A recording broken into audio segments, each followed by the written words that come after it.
Cinephiles.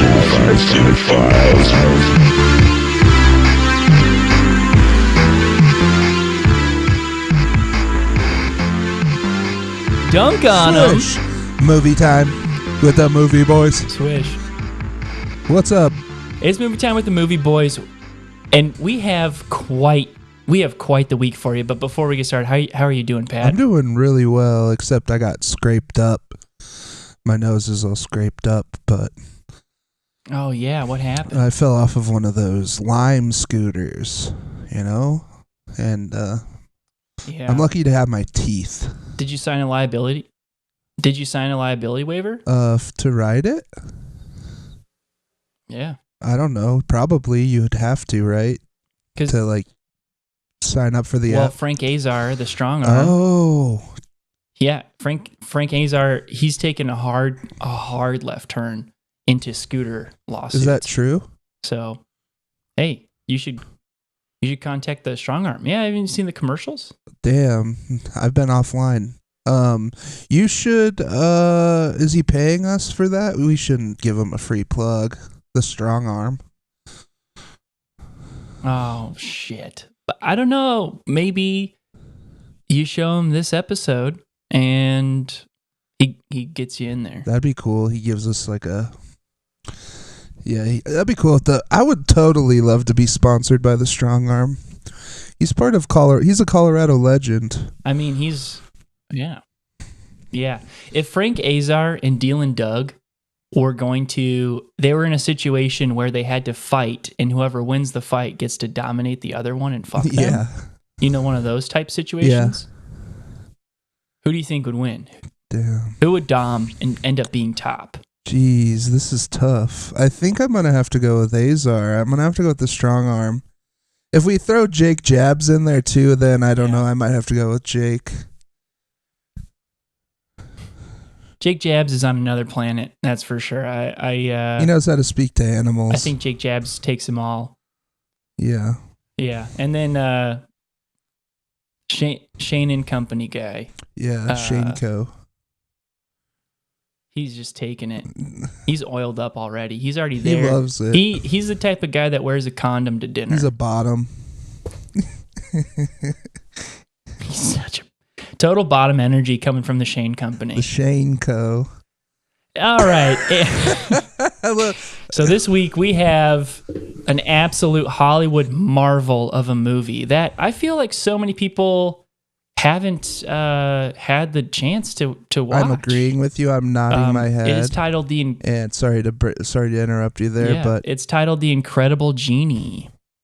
No, you can interrupt me all we want because this is good discourse. Yeah, So we're talking about The Incredible Genie.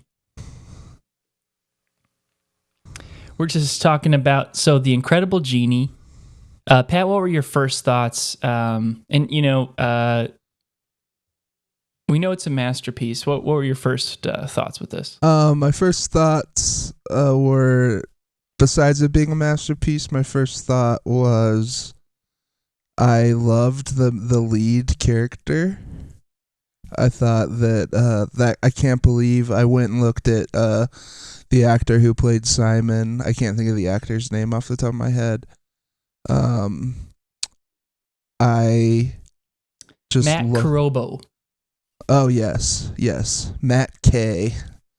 I feel like I know him well enough to call him Matt K now. K. I just can't believe he didn't do more acting, I thought he was flawless. Yeah, I think he was flawless, and he really held this movie together. The amount of energy and just pure emotion that he brought to the table. I mean, he had to deal with some really hard choices. And, me being an actor, I have been in a commercial, and so is Patrick. So we're both actors. We do know the process. Yep. And, you have to give a part of yourself to each of your roles. Oh, God, yeah. So let's dive into the synopsis or the tagline of this movie so everybody at home kind of knows what we're talking about. So The Incredible Genie. Simon is a brainy but bashful 13-year-old who could use a best friend. But when he finally finds one, it turns out to be a 4,000-year-old genie wish granting skills needs a serious tune-up. Before you can say hocus pocus, Simon and his magic challenge buddy that seems like unleash an ableist. outrageous onslaught of wildly off-target wishes, attracting the attentions of a government scientist with an evil plan. Now Simon is about to learn that when the chips are down, friendship is the most powerful magic of all. That's the tagline. That's not the bio, that's the tagline. They're not wrong because, yeah, that's, I would say Genie is magically challenged.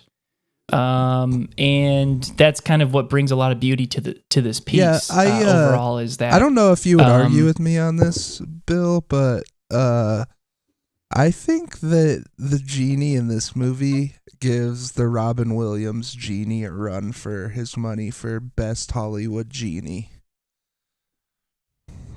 Yeah. I mean, right off the bat, I thought it was Rob Schneider. Oh, I could see that. We were in for a real treat, but yeah, you know, and that's something that we just have to clear the air on. This movie was from 1999. It was a different time before they let diversity into Hollywood. When they could say magically challenged.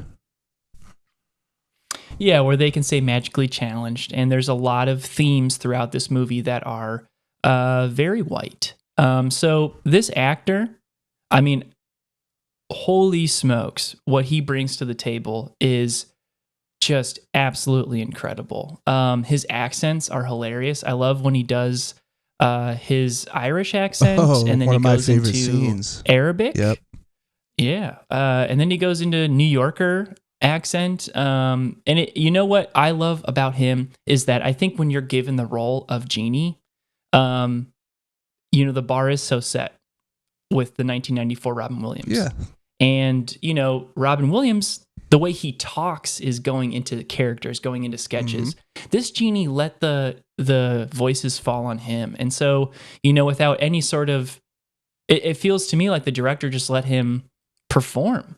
Totally. And, you know, if he decided that he wanted to speak in, you know, a sort of Arab accent, he was going to. If he felt like being Irish for a sec, that was going to work too. And I think, you know, at one point he was even teetering on the edge of like a little British accent too. It just out of nowhere. And I felt like that was such a powerful choice. I completely agree. I think this was a Jewish actor.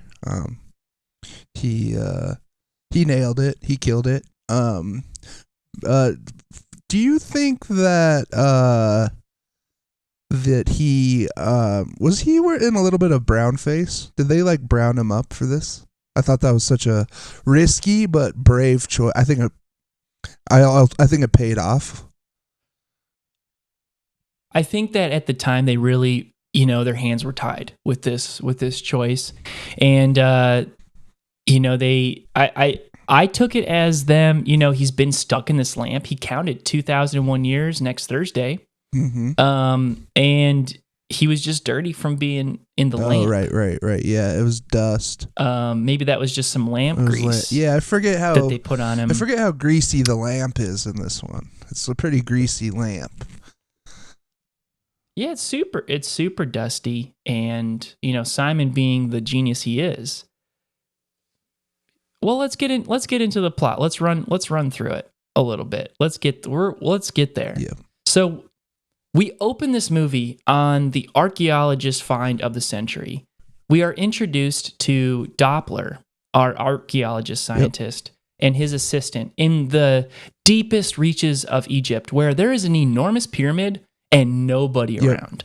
And when this thing opens up, just kind of, they do say that comparison is the true thief of joy.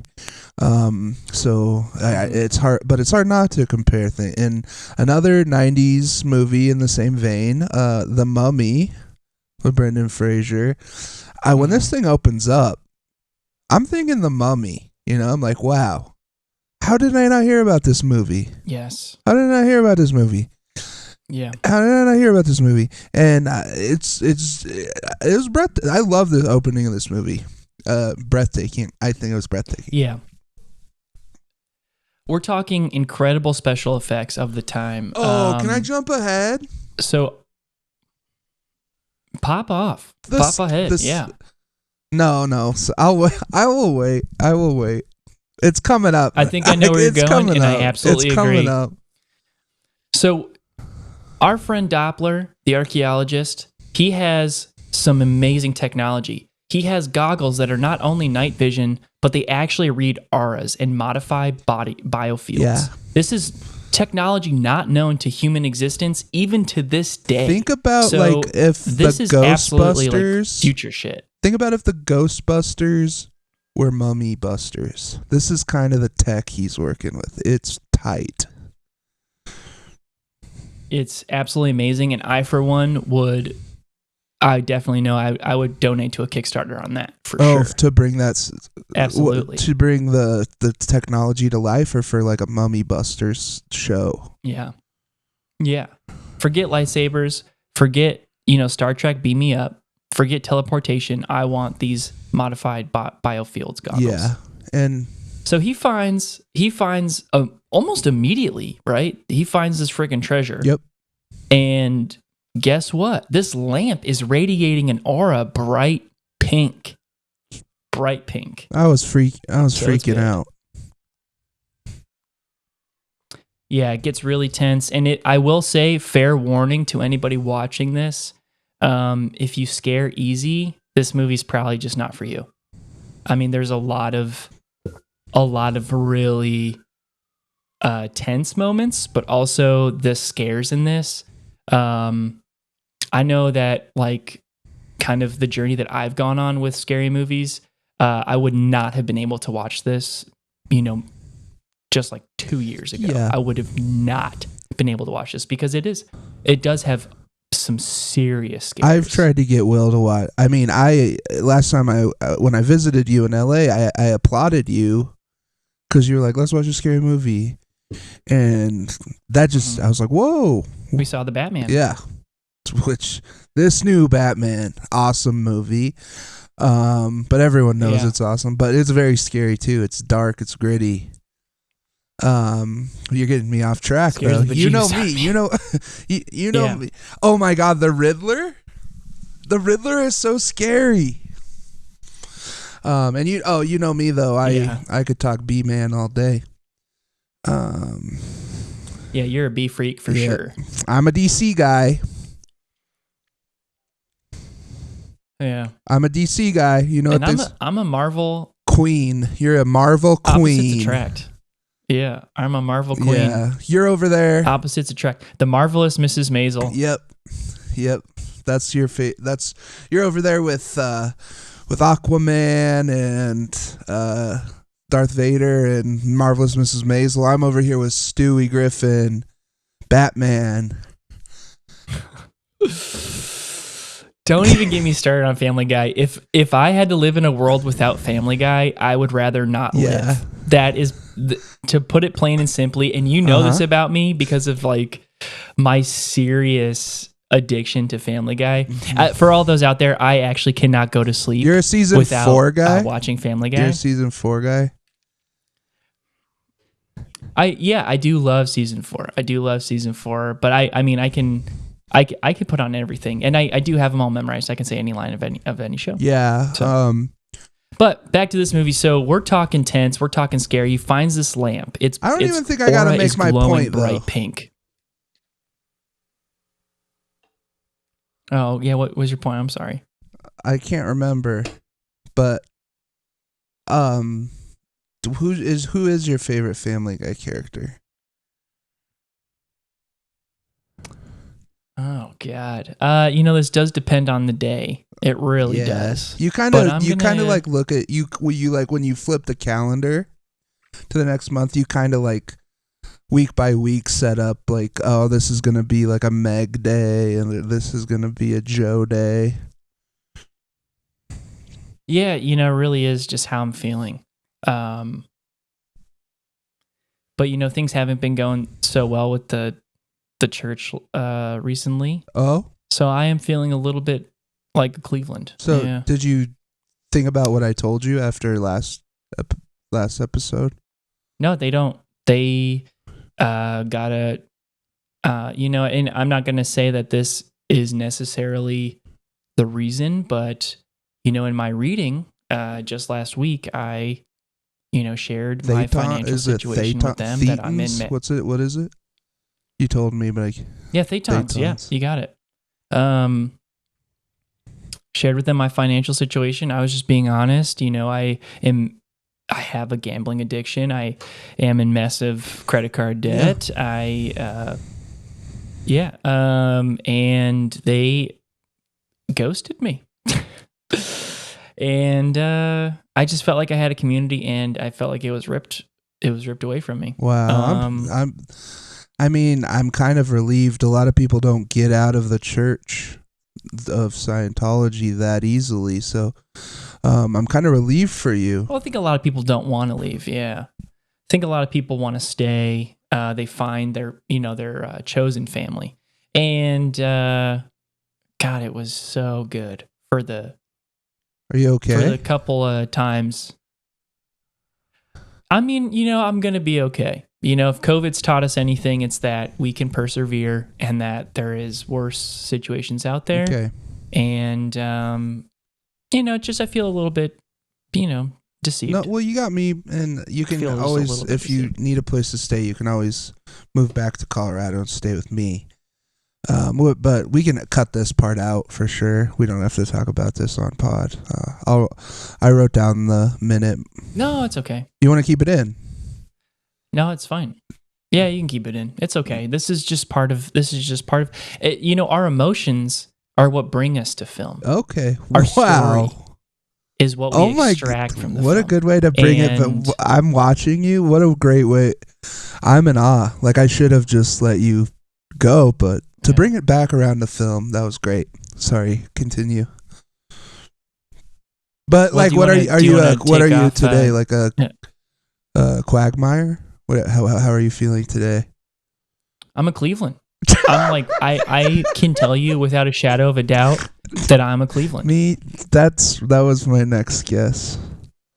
Sorry, I had to sneeze. Yeah. I'm 110% Cleveland today. What would you say you are? Oh God, Cleveland's kind of like one of the more well-rounded, just kind of steady going guys, and I'm kind of like that, Today I'm feeling kind of like the old man pervert. Oh, yeah. He is so funny. I can't do the whistly lisp thing. No, that was perfect. Hey kids. That was perfect. Hey kids. Got a lollipop in my van. Kids. Get a lot. I'm actually really good at. I actually do a lot of Family Guy voices because I don't know if for the listeners out there, I do VO. Yeah, what's your VO YouTube channel? Check out my socials. You have a VO YouTube channel. Yeah, it's a Hot Cross Vox. That's awesome. Yeah. So far, I got 2 subscribers. I gotta go over there and subscribe. It's pretty popping off, but I did take. Yeah, pop on over. Another wonderful thing that the Church of Scientology introduced me to was a VO, and they loved my Family Guy impressions, and so I go, hey, sir, did you go to the NASCAR race, and did you go to the NASCAR race, and can you go to the NASCAR race? Yeah, it's like, yeah, because I close my eyes and I'm watching season 4, episode 12. It's like I'm there. Mm-hmm. That was Cleveland, right? I get that a lot. Now that was the old guy. Oh yeah, that's what I meant. Yeah, that's what I meant to say. I can do a really good greased up deaf guy impression. But I'll save that for another day. Oh. I'll save that for another day. Yeah. So they find this genie's lamp. Yeah, sorry. And are immediately attacked by a freaking mummy. What, Patrick? It's a mummy. Absolutely. It's a damn mummy. Holy smokes! And this is a mummy like you've never seen before. No, and I mean, what? Yeah, would you say? I remember the point I was going to make from earlier. I mean, I was praising Dead Heat's use of practical effects. Like, they did a lot of cool practical effects of people's heads exploding and things. And this movie is solely CGI, right? And it's great for the year. This is the digital age. This is when it really started popping off, CGI, and I can't believe how good the CGI looks in this movie. The Matrix came out the same year. I can't believe the effects were. Yeah, that's funny you bring up the Matrix. Identical. That's funny you bring up the Matrix because while I was watching this movie, I don't think it was this sequence, but a different action sequence. I was like, what did the Wachowski sisters make this? I said that to myself out loud. Yeah. Did the Wachowski sisters make this? Because it's just like the choreography, the action. It's awesome. Did the Wachowski sisters make this? Absolutely, like. I wouldn't be surprised if the Wachowskis had dipped their hands in this a bit, because I am absolutely floored by the effects of this. Especially for the day and age, this was up and coming times where to do these sort of CGI effects was to absolutely like reinvent the wheel. And what they put out here was insane. So the archaeologist and his companion, they get caught by this mummy, but Doppler, our man, he slices right on out and he unravels that guy. The mummy buster busts this guy's ass. Yeah. And straight to the bone. I was saying, did the Wachowski sisters make this? He spins him out of his skeleton, out of his mummy tarp, and he's just a skeleton. Yeah. He's a naked skeleton. Could you imagine? Because that was a pretty buff mummy. How much gauze or wrap he had to unravel? So much. And what a sight that would be. Because I believed the strength of Doppler, I felt like we were just right there in the tomb. Like that, just whip him and spin him out. And I thought it was a really cool choice to not even make the mummy a mummy. They're like, no, he wasn't mummified. He was actually just a skeleton. I thought that was I think that's because like everything is for a reason. Choice. Everything is for a reason. People that make these kinds of movies don't make mistakes in film like this. No, they don't. Exactly. You do something like this, everything matters. You can take a screenshot of any scene, the wallpaper will have a message, the floor, the way actors are standing, the way they breathe before delivering a line. And we will dive into that. You know what director this movie reminded me of? Which one? His first name starts with the S and his last name starts with a K. Stanley Kubrick. Scorsese. Yeah. Oh, yes. Well, Scorsese too. Absolutely. No. I think you're absolutely right about Kubrick. I mean, there's a lot of parallels between The Shining and this. If Stephen King would have written The Incredible Genie, then I think we would have had that side-by-side comparison of both films and not been able to tell them apart. Yeah, that's kind of the only thing this movie was missing, is a little bit of Stephen King's comedy kind of whipped in there. He's so funny. Yeah. But, if that's what this movie's filming, then so be it, because I'll take it in. I'll take it, I'll love it, I'll hug it, I'll kiss it. I'll wrap it up in a little blanket and just coddle it. I'll give birth to it. We love using and I will these give metaphors. My nutrients. We love using these metaphors for film while watching film. Just like my octopus teacher, I would give myself to this film. I would birth it and I would give it and I would let myself die while it sucked my nutrients. You'd die for Incredible Genie? I would. I would, but I have a list of films I Would would you die die for, for and I Dead definitely Heat? would die for Incredible Genie. I mean, wouldn't you? Oh, for Dead Heat, for sure. Absolutely. But wouldn't you die for Incredible Genie? Oh, Incredible Genie. Gun to your head. Gun to my head, would I die? I would have to. I don't think I Gun would. to your head. This movie ceases to exist. Wow. That's okay. I'm not gonna judge you for it. I thought you were saying gun to my head, or I die for the movie.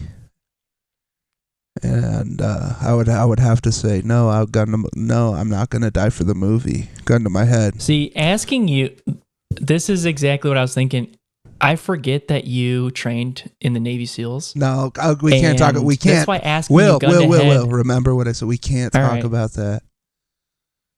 Sorry, tactical training.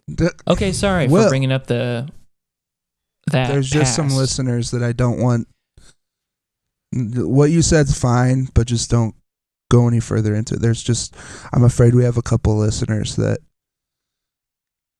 I can't let. No, I hear you. I'm just going to say that for most people, gun to head situations are a whole lot different than they are to you. Yeah. That's all I'm going to say. For gun to head situation for me. A gun to my head situation, I'm going to have to make the choice. Right. Yeah. You're going to get out of it. Well, no, I wouldn't say I am going to get out. I'm going to say 50-50 chance I'll get out of it without dying. You're humble, but that's why I love you. So after this archaeologist find, we open up on our boy, the star of this film, the 14, 15, possibly 21-year-old at this point, not entirely sure, but playing a 13-year-old for sure. Absolute star of this film, Simon Alexander. I just got goosebumps. Snorkeling in a public fountain. I just got goosebumps. Yeah, I know.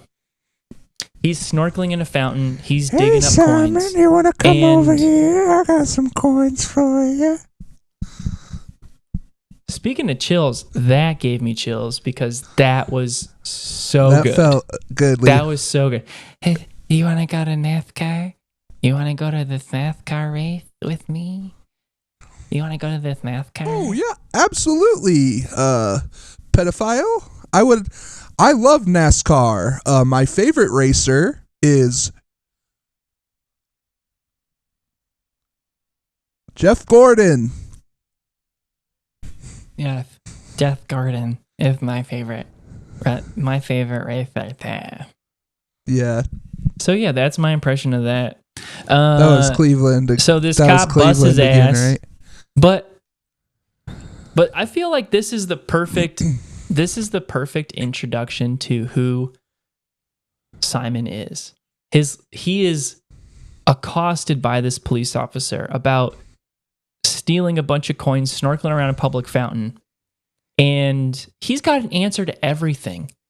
And he's a wise ass. It's because his dad, it's how he deals with grief. His dad is dead. I like to think, I through subtext, I kind of think that his dad offed himself. Did you get that too?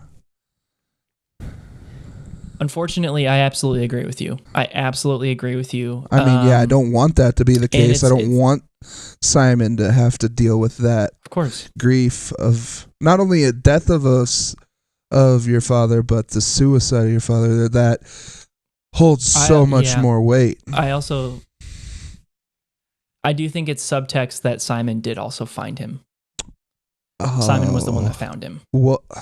I think that's the subtext, really. Oh God, it wasn't the mom; it was Simon. Yeah, I think I can. Yeah, that's that. I'm connecting the dots now. Yeah. He had to grow up fast. Yeah. He's a precocious 13-year-old with an IQ of 151. I think. And now that I'm connecting the dots, I think you're right. It was Simon that found him, and not only that. The dad was still like gasping his last breaths. Oof.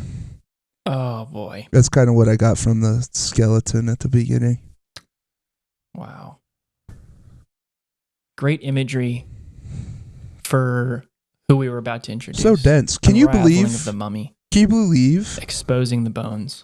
How dense this movie is? We're bricked up just analyzing the first 2 minutes Yeah, we're truly just at the 2-minute mark and we're halfway through our episode, but it just goes to show the magic of this. And if we don't get through the whole film in its description, well, that's all the better for our listeners out there that get a chance to watch it without any sort of what'd you call them, Pat? Blessings? Yeah. Yeah, blessings. Beautiful blessings. They're not spoilers, they're blessings. No. Beautiful. No, they're called improvers. Improvers. Improver Thank you. alert. Yeah.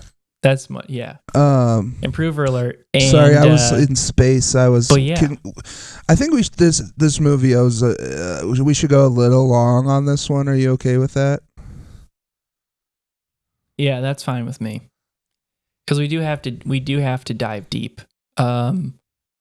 So Simon has now an insane amount of cash. He's been digging through this fountain for coins for who knows how long, but he's certainly gotten all of them. This fountain is bare. Yeah, and when Simon is now loaded. When I fell in love with Simon because of that first scene in the fountain and his precociousness.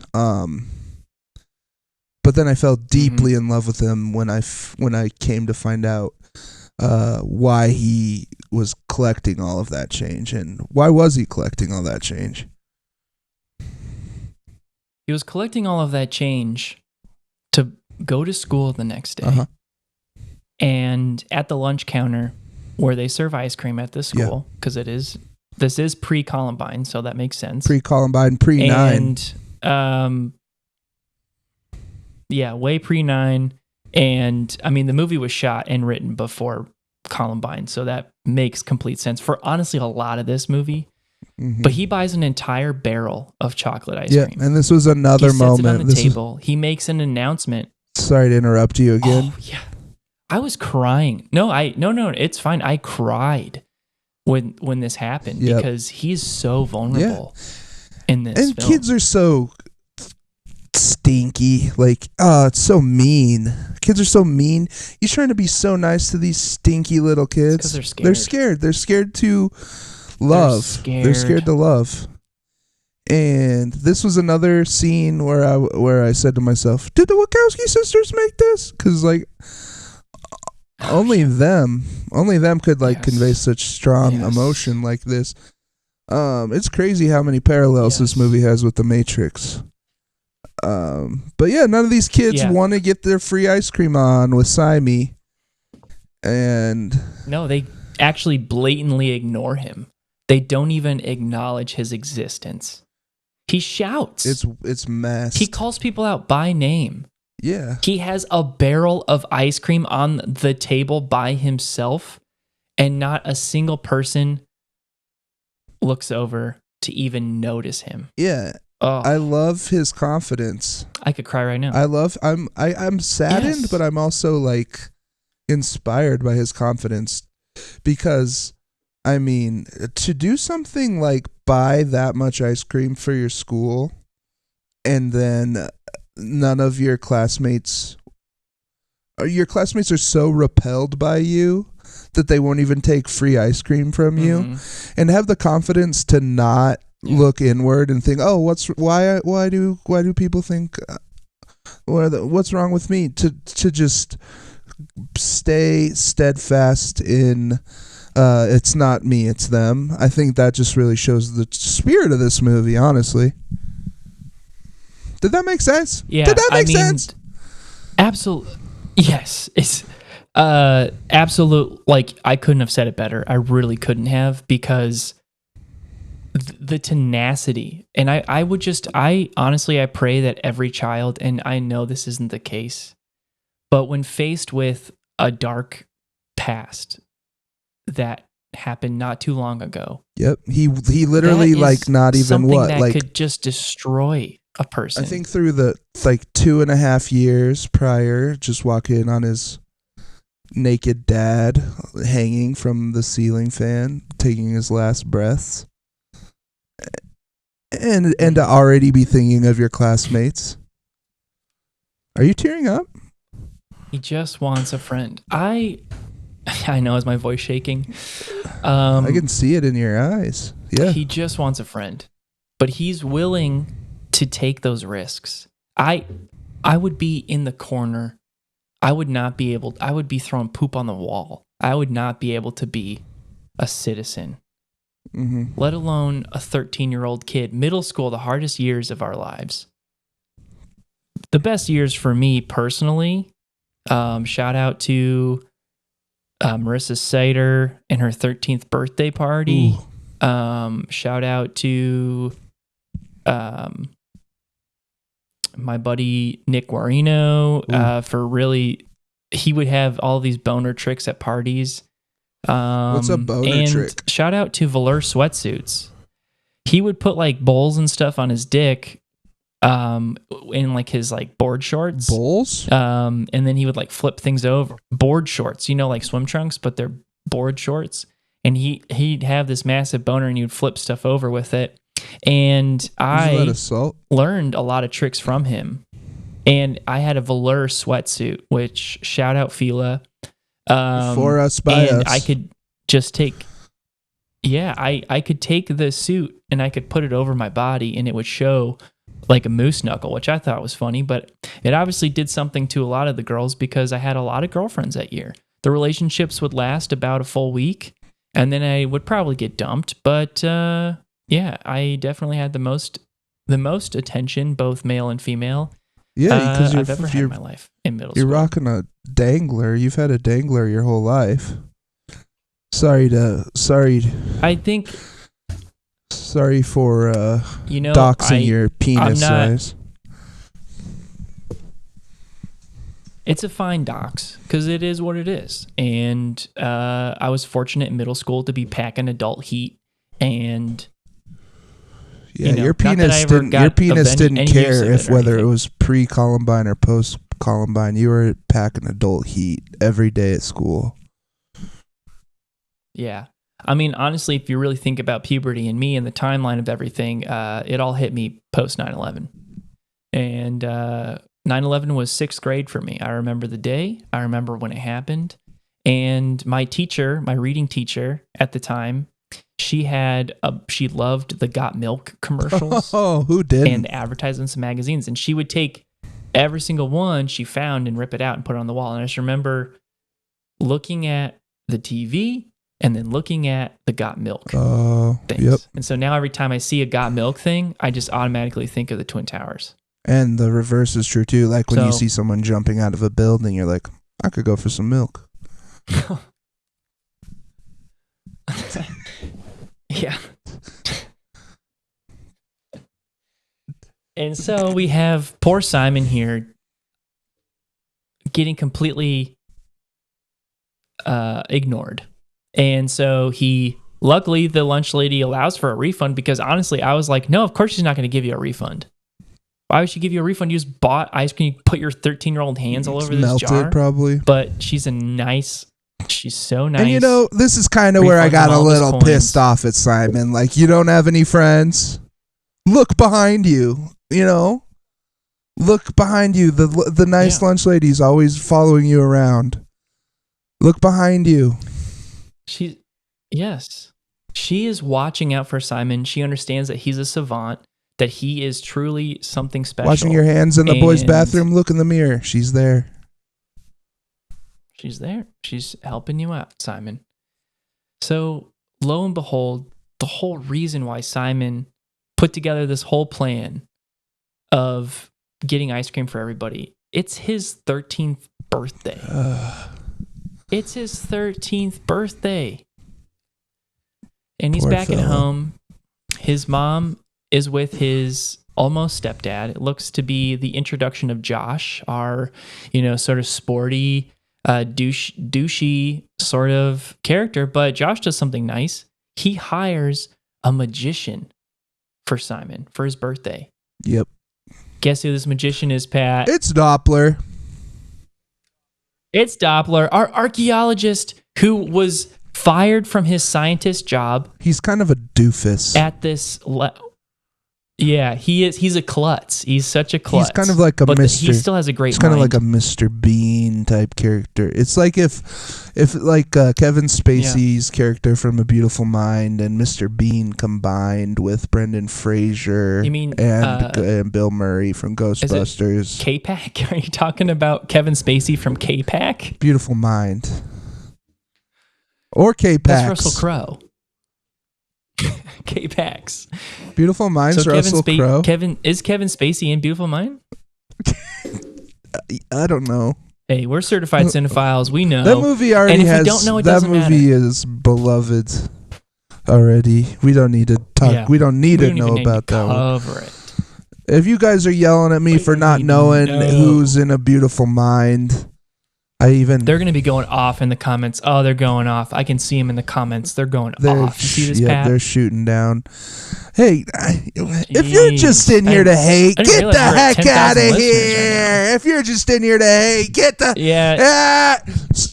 can you mute the chat? It's Seriously, pissing guys, me off. Can you mute the chat, Will? You have to. You only. I'm going to mute the chat. You have permissions. Yeah, I'm sorry to be this kind of guy to our listeners, but if you're going to keep up with the hate in the comments, I'm going to mute you. I'm going to mute you. I'm sorry. Mods, do your jobs. Do your job, mods. Mods are taking care of it. Who did you? Mods got it. We need to interview some. We need to interview for some new mods. These guys are jokes.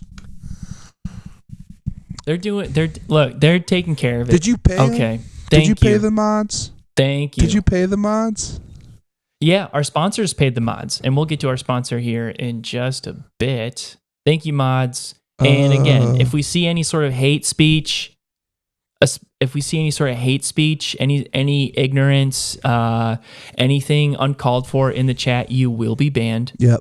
You will not be invited back. Stop saying those mean things. I hate to be that guy, but that's Stop true. saying mean things about Will now. No. Stop saying that stuff. Mods! Oh, it's the chat. Mods! The chat's moving really fast. What were they saying? I'm not gonna say. I don't want to say. Okay, that's good. It wasn't about. Anyways, it wasn't about the church. Anyways, moving on. Anyways, moving on. So we have Doppler. He's been fired from his scientist job for not producing results. And apparently he just immediately went to being a magician. He went to he's moonlighting as a magician. So many of these scenes, of the plot points are so Lynchian. I compare him to David Lynch. Lynchian. That I don't know. Did I miss a plot point? Or is it just loosely tied together like in this dreamlike way? Was he going under? Was there a specific reason he was going to Simon's house, or it just so happened that he became a magician after getting fired? Yeah, and that's what I love is that there's so much emotion and strength in this movie already that I actually really enjoyed that they didn't go into details about why he is a magician now and not an archaeologist, which I'm sure he had a PhD. I love movie. One of my favorite qualities in a movie is a movie that explores how, what, when, and where, but just completely ignores why. I don't care about why or how. It was more just what, when, and where. This movie just goes what, when, where, and it doesn't even bother with how or why. And it's awesome. I love that from a movie. And this movie is the best example of that. They decided to take all of the rules. Think of any sort of film academic rule. Let's take that. Let's praise it. Let's love it. Let's put it on a pedestal, and then let's smash it to pieces. Mm-hmm. And that is the artistic direction throughout the entire movie of The Incredible Genie. And because of that, the passion from not only the cinematography to the acting is, it truly is the blood in the veins of this movie is let's take those rules. let's break them. Yep. And I love it. Yep. It's So Simon is God. This movie was not good. feeling his birthday. This movie was good. He doesn't have any friends. He's 13. Wake up! But he's got a magician. Reality check. I don't have any friends. Yeah, and this is what stinks is Simon is honestly pretty excited about this magician. Here's a chance for him to escape his reality of failed attempts at making friends on his birthday, getting friends over for a party. It's a repeat of last year all over again. And this magician, though, he's an archaeologist. He's not the best magician. Yeah, he's in my opinion, I was amazed by his magic. This is some Chris Angel shit. He's doing explosions. He's got a freaking snake that turns into a staff. He's got some other weird Simon's shit. saying, actually, Simon, that breed of snake, breed of snake, when you squeeze it, when you choke it behind, nausea. It gets paralyzed for momentarily. Yes. Actually, that's not actual magic. And that's the hurt coming through. That's what Simon... your empathy is beautiful, Will. God, I love your empathy. You're seeing past the surface level emotion and going deeper, and you're seeing that this is pain spewing out of this young boy. This beautiful young boy. Behind every racist Karen in a Walmart, there's fear and hurt. And behind every Simon, there's that lunch lady just watching from the window, being there for him. You want to go to NASCAR? You want to go to NASCAR, Peter? Yeah. Hey, Peter, do you want to go to NASCAR? Yep. That one scared me. It was too good that time. It scared me. That was my lowest. That was lowest? That was my lowest. It happens to do that. That one was like, I thought that was Cleveland again. I was going to be like, that one's too close. You're getting a little, you can't be doing black voice like that. That's what I was going to say. Oh, jeez. Well, yeah, I'm certainly not going to be crossing those boundaries, nor do I want to. Whoa, can you see Jax showing his stuff? Oh, Jack's nuts on pot. Oh, he doesn't have nuts, but... For people... No, his nuts are gone, but you can see his pepper. Yeah. Oh, he's showing that off. He knows what he's doing. He's in the exact right position. He's such a freak. Jack alert. Jack's alert. He's such a freak. For any blind or non-video listeners, Jackson is Will and Ash's cat. To my cat, and he's showing his stuff for the people at home, and he's just cute as can be.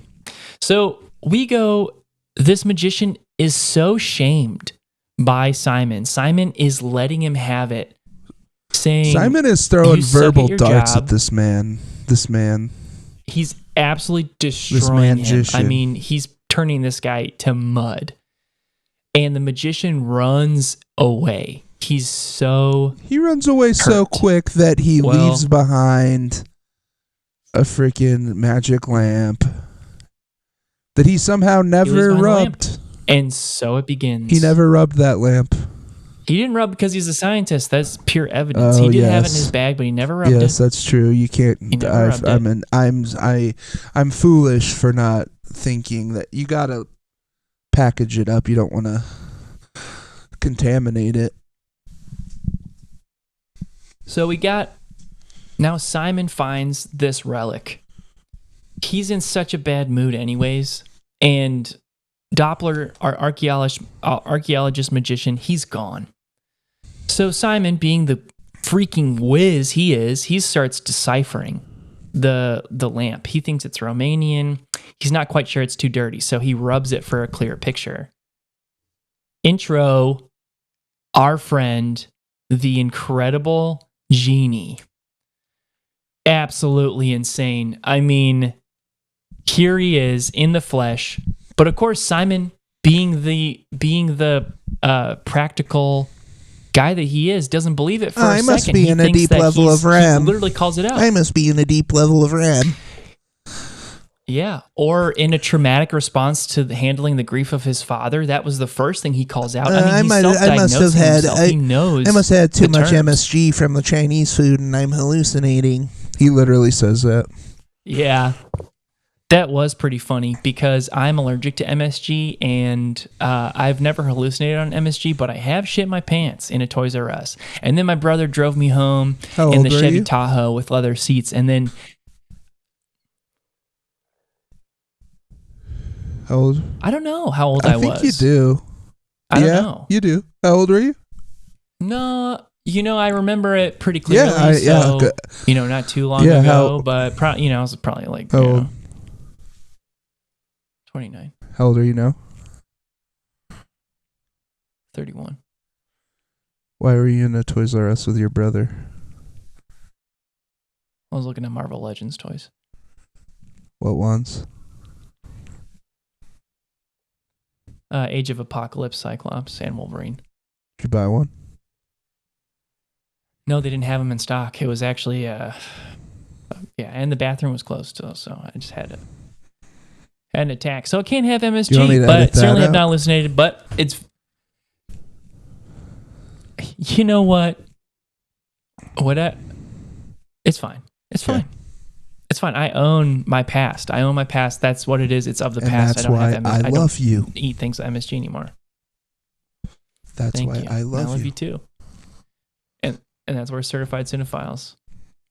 And so I just got goosebumps again. Our main hero, Simon Alexander. He sounded like a seal. He's got his genie. And he doesn't believe it for a second, and so also it's just the genie's head sticking out of the what's the tip? What's the tip of a lamp called? The spout. The bulbous. The spout. It's just the genie's head. He's just sticking out of the spout, which was amazing effects, though. I mean, I was blown away by that. Talk about Wachowski sisters. That was took the words right out of my mouth. Did the Wachowski sisters make that? I was. Yeah. My neighbor was slamming the broom up on the roof, up on the ceiling at me, saying, "Shut up, you!" With the Wachowskis. 'Cause you were going off so hard. Every time there was CGI, every time there was like a pro-trans subtext thing, lots of that too. Can't believe we haven't even covered that yet. I was singing the Wachowskis. I was singing this movie's praises, but I was also yelling about the Wachowskis. Did the Wachowski sisters make this? That's exactly what. Yeah. Absolutely. I mean, I was completely silent in disbelief. As if I was being courted into.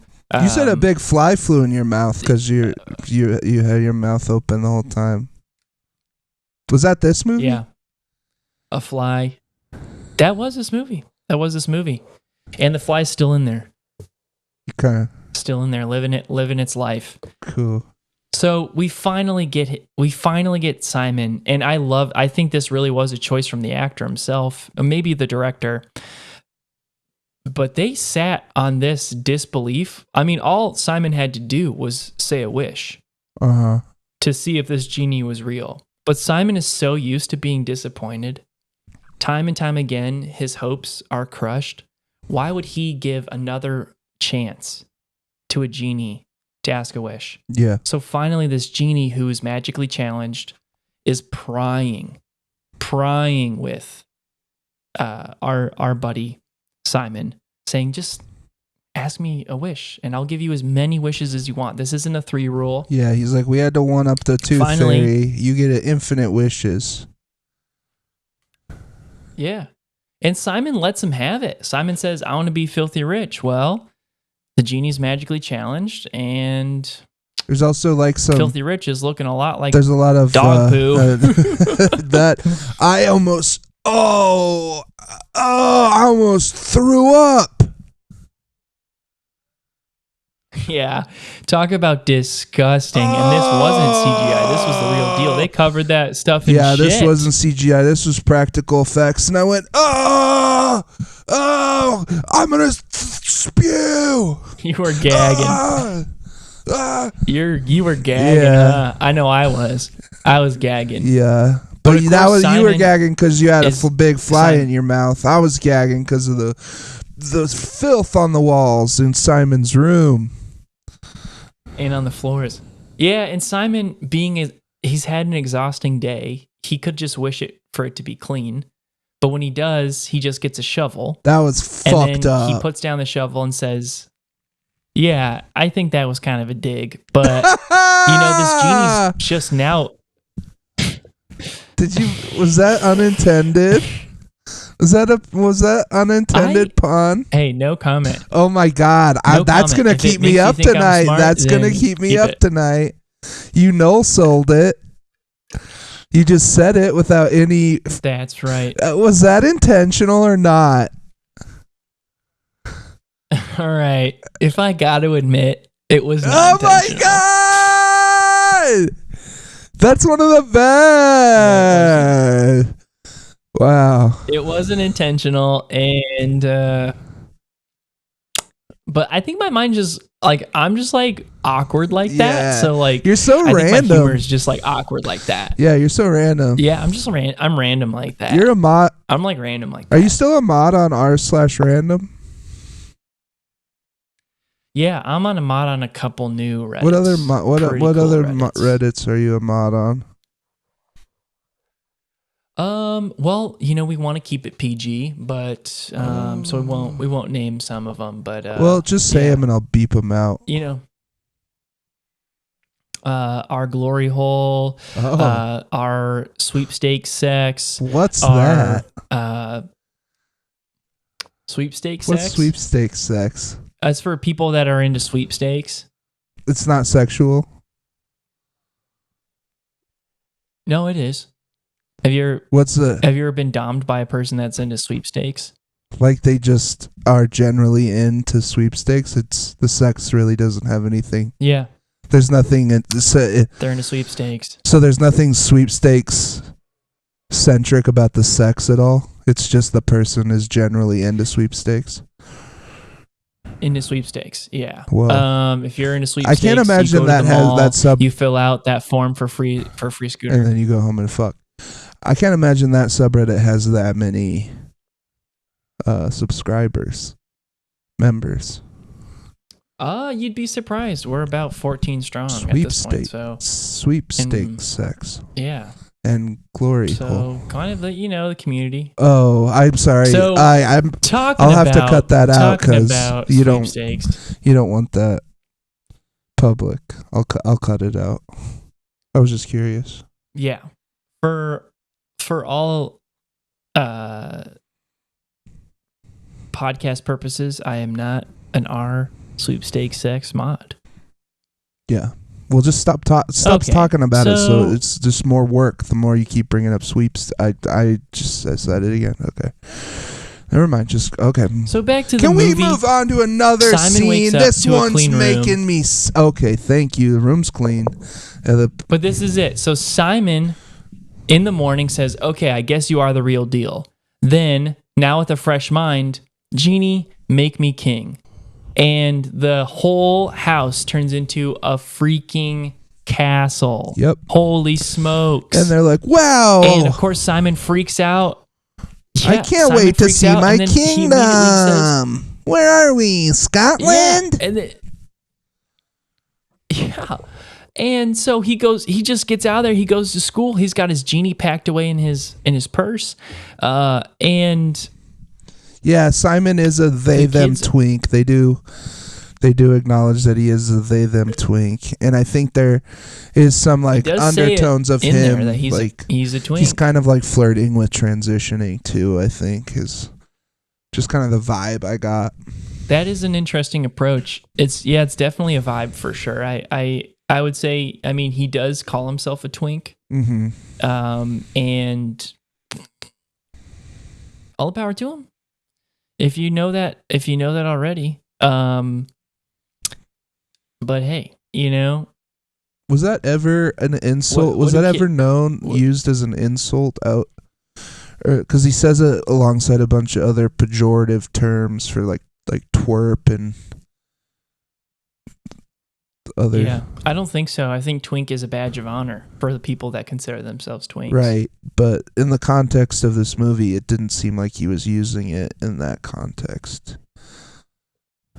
Yeah, but he's also, according to Lunch Lady, he's read the encyclopedia front to back. That's true. He knows every So, words. If the word exists, he's in there. It's in there, and it's in his head, and he's laying He's it down. tapped in. So he goes to school, and he's back in the lunchroom. The trauma's there. He's already feeling it. And he goes with his lunch and sits down by himself. But he notices that in the group of all of the people he wants to be friends with, that someone's got new shoes, and they're getting all this attention. So he wishes for new shoes. Uh-huh. The genie, being 4,000 years old, throws the newest shoes he can think of on his feet. And keep in mind, the genie is magically challenged.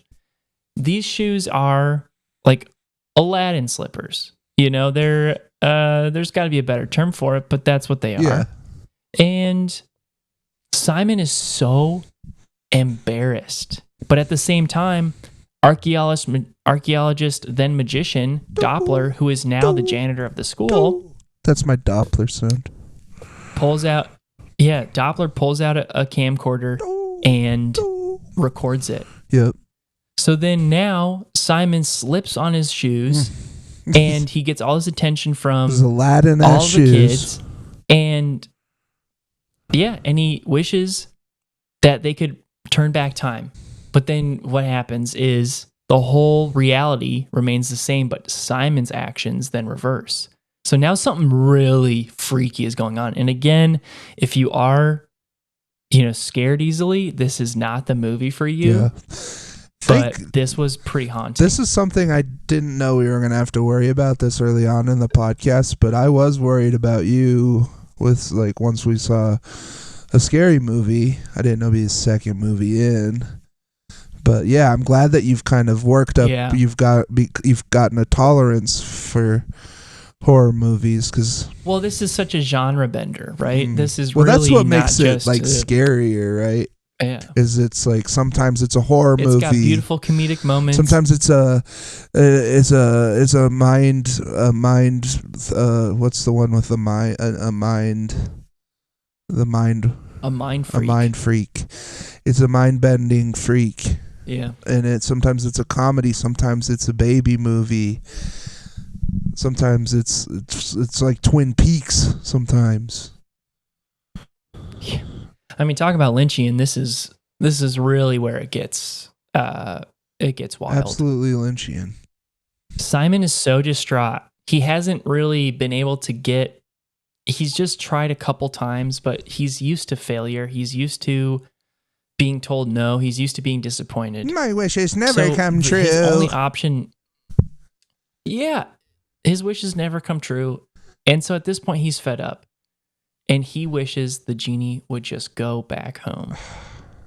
But remember, the genie is magically challenged. Say it for the people in the back. The genie pops back up at Simon's house.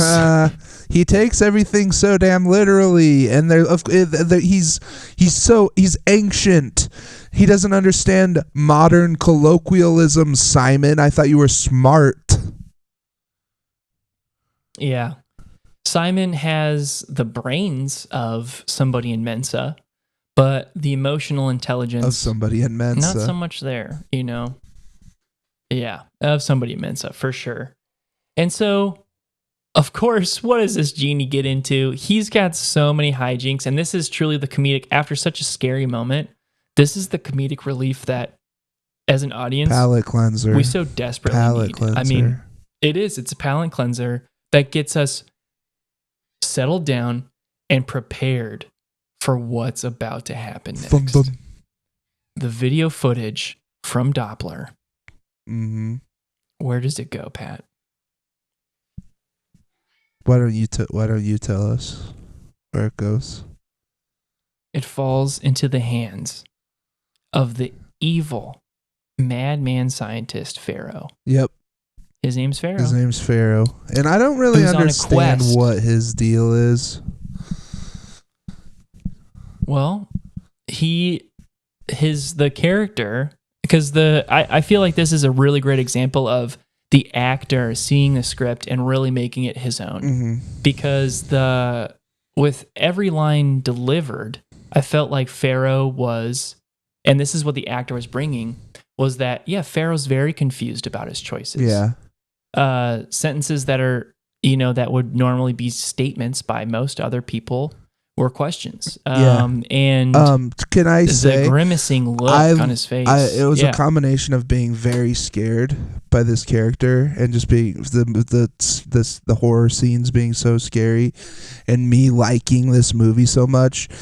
At this point in the film, I have the movie playing, but I'm also like doing a deep dive on Matt Kay, the actor who plays Simon, and I did find that he was in a couple bands. So I am doing that at this point. So he's a scene stirrer. So plot wise, well, I'll tell you, I'm a little foggy.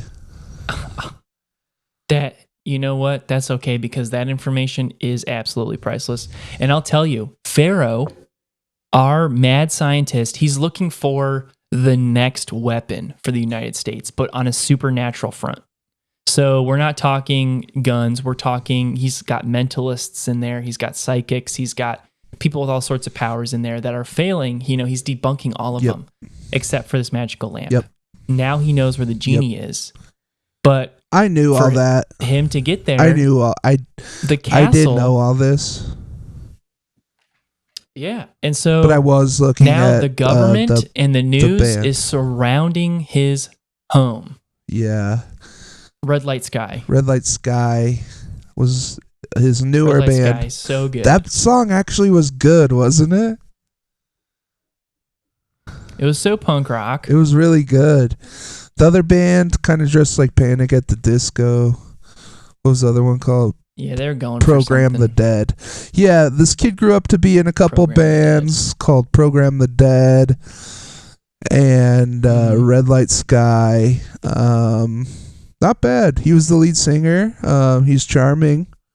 Really wish he would have kept acting. Liked his acting more than his music. But and then I kind of found his Instagram, and he had a beard for a while, and got into like tarot card readings and pagan stuff. Yeah, he's big into pagan stuff. And then he kind of shaved the beard. Well, that's Hollywood. Hollywood will do that. And I think he had a kid about a year ago. He had a kid about a year ago. Yeah. So you're just looking at his Instagram. Yep. Cinephiles. Did you just watch The Princess Bride and you're wondering, how the heck did they get those sword sounds so specific? Well, you know what that is? That's Foley art. And Foley art is the art of sound effects in movies. And today, Certified Cinephiles is brought to you by John Catherine's School of Foley. And just this month, we have a promo code to get you in the courses. It's a 2-month-long course, and you learn everything there is about Foley. You can become a certified cinephile Foley master with our promo code Foley Cinephiles. And actually, it's we're lucky to have this sponsorship because my co-host William Woods has actually gone through the course. William, do you want to take it over? What's that? Am I underwater? Was that you? No, that's not you. That's not you. That's you? You're using a soundboard. Hey, man, let me spark up a bit.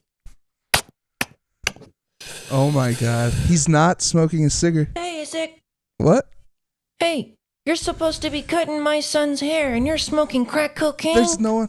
No, ma'am. I am not smoking crack cocaine. You don't know what you say. I can see it right there. You're supposed to be cutting my son's hair, and you're smoking crack cocaine. Let's get out of here, Johnny. But, Mom, my hair, he's only cut half my hair. Whatever, bitch. Get out of here. I'll smoke crack cocaine when I want. It's my barbershop.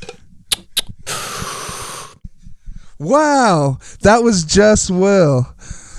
Dang, this shit's for real. I was skeptical when you said we were getting this sponsor, but this shit is for real. What can you tell us a little bit more about the course?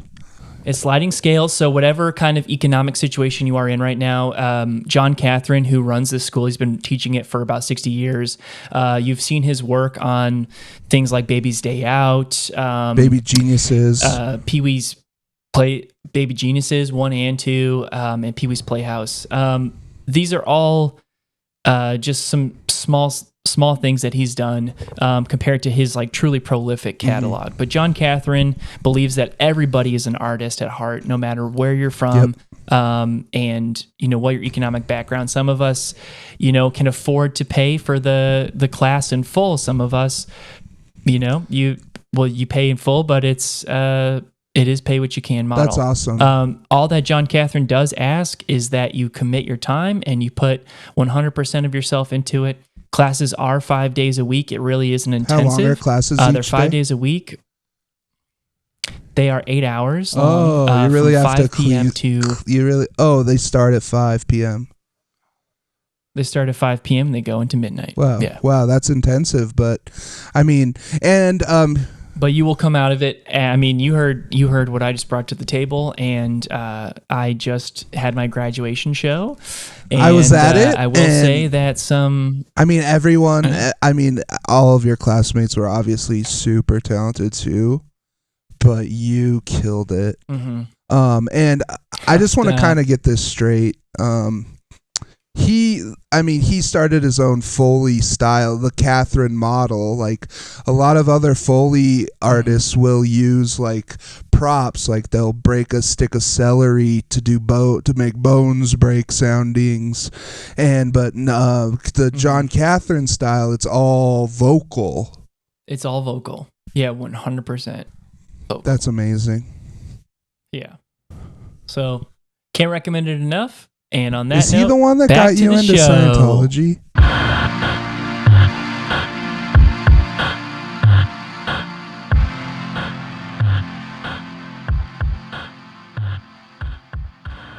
Did John get me to Scientology? You would know. You would know. Yeah. I don't know. It's kind of a blur how it all happened. When you really find the right people, it just feels like a right fit. But Okay. yeah, I guess I was wrong about that. I don't. Well, is he a Scientologist? Oh yeah, John Catherine. Oh yeah, definitely. See, I don't know if I want to take his money if he's a Scientologist. I don't know if I'm okay with his They're sponsorship. He's. I'm anti-Scientology. I think that is kind of a bigoted statement. Okay, And, well, I think that your you're going. opinion of Scientology comes I don't like from this art. You're gonna ignorance you're gonna piss you know, me off again. So let's just not talk about it on the pod. All right, and we are back, and now things are popping off with Simon. This is where the movie goes from sort of like a feel-good, there's some scary moments, there's some comedy, to pure action. I mean, Taken... Should we make this a 2-part episode? The movie... Do we need 2 episodes for this movie? I think we're right towards the end here. Okay. Oh, okay. Yeah. We could pop... Yeah. We're like right towards the end here. Okay. Oh, yeah. Yeah. I know where we are. Yeah. So... yeah.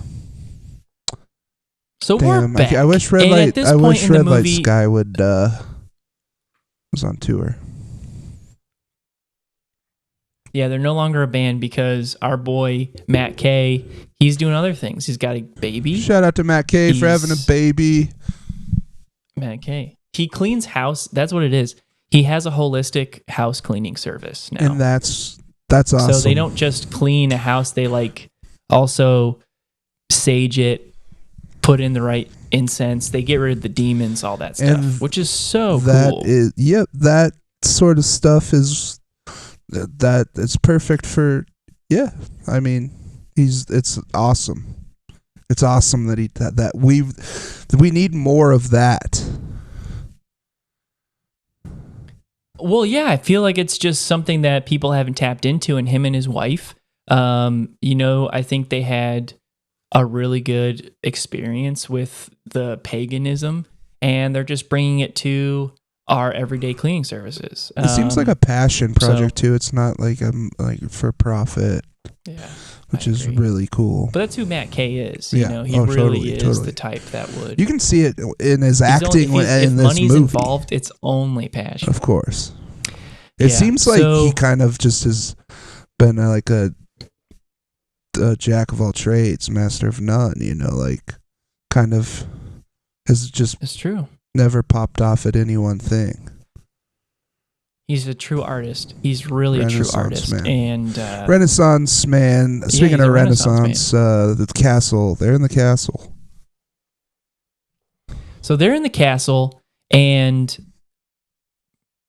our boy Simon, in a fit of panic, wishes to not be king anymore. Well, guess what? Now all of the king's guards and knights are like, holy shit, we got to kill this kid. So him and the genie get caught, and they get put in the dungeon, which has a spike wall. Uh-oh. This spike wall with a lever on the wall Zoinks. could kill them at any moment if someone chooses Can we to. give this moment So, of the course, Certified Cinephiles Zoinks Award? This is the Zoinks Yes. scene. I was gonna. Were you going to give this Yes. one the Zoinks? I was gonna say this is the Zoinks Award on this one because Simon and the genie are facing death, and all Simon has to do is wish himself out of there. But Simon is so fed up with life being handed shit stick after shit stick that he is not going to even try that. And this is when They the spend fly, hours in this dungeon. was the fly still in your? Was the fly still in your mouth? I'm telling you, Fly's still in there. That's nuts. Fly is still It's in in there. there It just right lives now? in me now, and I'm gonna feed Does it go down into your throat? Yeah, and it's probably like a bot fly or something. Oh, It's probably gonna dwell in me, and then I'm gonna have some weird old worms, that's scary. something wild like that. Um, Yeah, I would say it's pretty darn scary if you ask me. you should get that checked out. We got to get through this episode. I'm sorry for fucking getting us off track. This is the kind of attention this movie needs. So finally, Simon, after this long talk with the genie about how life is just truly not fair, and the genie's like, guess what? I can relate. I've been a prisoner of this magic for my entire life. I was like 20 years old when I was turned into a genie, and I'm 4,000 now. I wish I stayed dead. You know, I would have rather died. Yep. And so they get out. They get out of the dungeon. But at this point, Pharaoh, our government military expert, is hot on the trail and is at the castle. And now it's not knights he has to worry about. It's freaking soldiers. But they make their escape only to fall into the arms of Pharaoh himself, who gets the lamp. Only in a And movie now, pre-Columbine genie- could you have a bunch of soldiers pointing guns at a kid in a movie, and it's a breath of fresh air. Yes. It is because it's real. It's real. real. If you wanna pretend that American It's real. soldiers don't do that every day, They're pointing well, guns at kids you're in La every La Land. day. It's real.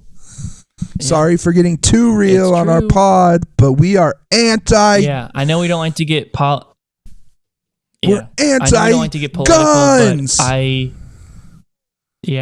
just want to say that we need to vote Coney in 2012. Thank you. You know Yeah. what? I wish I had a gun. Do you know why I wish I had a gun? So I could shoot other guns. I hate them. That's the only answer. We got to get rid of them. Toss them. But to toss them, we got to use them to toss them. It's just sort of a vicious cycle how we fall into that, isn't it? Yeah, Makes you really think. I don't like. And I don't so like them. now the genie is in the hands of Pharaoh, this scientist madman. This is bad. What does he wish for? A rocket launcher right off the bat. Our magically challenged genie has no problem getting this rocket launcher. Yeah. What's next? A nuclear warhead. Again, it pops up right in front of Pharaoh. Why is this genie so good at this? It's because, one, this genie was from the start made to be a weapon. And 2, it's because Pharaoh knows exactly what he wants in his heart, and he wants world domination.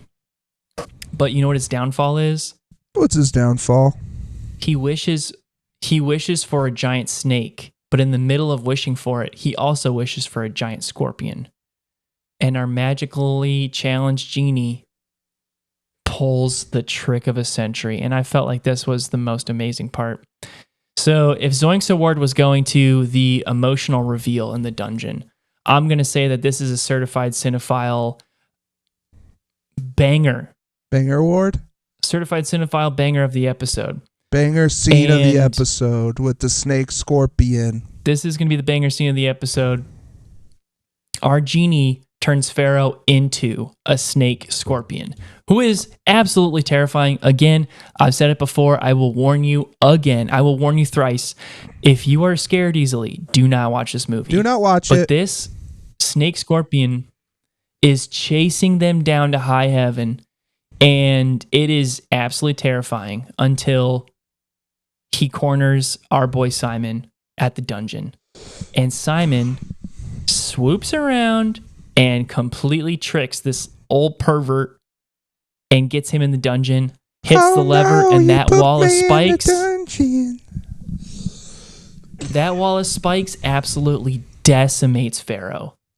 So at this point, Simon has come full circle from seeing death and not being in control of it, Mm-hmm. and having to hold all of that in, that grief, and feeling so like weak and God. loss of power, loss of to being the maker of a man's death. Yeah. He kills in one foul swoop. He kills Pharaoh. He kills a man, and Simon, being this hero that he is so excited about it. Can I tell you a secret? He's finally free. Can I tell you a secret? Yeah. Yeah. During this movie, I made a wish to Genie, and my wish was, What was your wish? I hope this great movie ends in a beautiful fashion and it gets tied up into a perfect little bow. And guess what? He delivered. It's exactly what we get here. It's true. So good. It's true, because Simon, before he captured our Pharaoh, and this is something I should have mentioned, all of the kids that he wanted to be friends with, they show up for him. Fake friends. And they get that genie back. They show up for him. Yeah, now that he has a castle and a genie. Yeah. But at least they're still praising him, and they're making him feel like the god he is. Yeah, he deserves to get And- gassed up. Genie feeling like a failure. Well, our boy Simon has one more wish. And his wish is for the genie to go back where he comes from.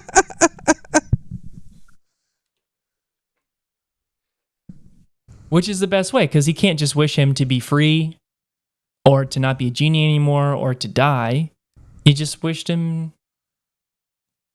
to go back where he came To from. his father's balls. Yeah, to his father's balls. Beautiful. And that is where it ends. Yeah, and it was a perfect little wrap up, and I certainly, I felt like How many times did you watch this? I watched it 3 times. yeah, I think I'm on my 4th. That's crazy. I'm Yeah. trying to get the Blu-ray Steelbook.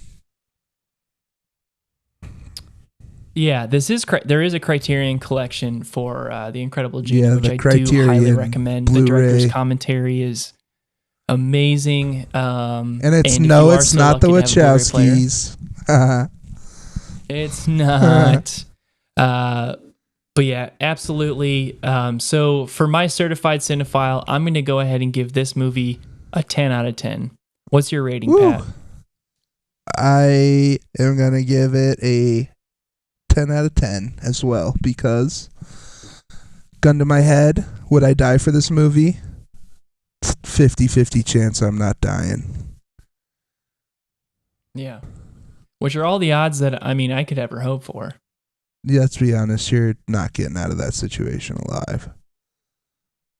So you might as well die for the movie. I might as well die for it. I'm going to take it. I'm going to take it, but with honor.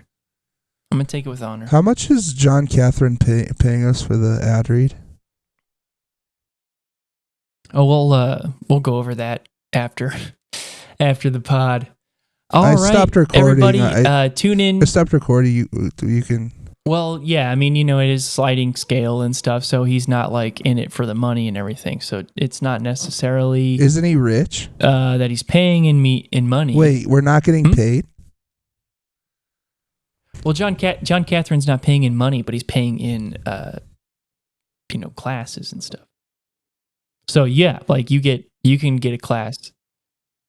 So tune in next week for another amazing episode of Certified Cinephiles, where we get freaks in the sheets on some cinema magic. And did the Wachowski sisters make that?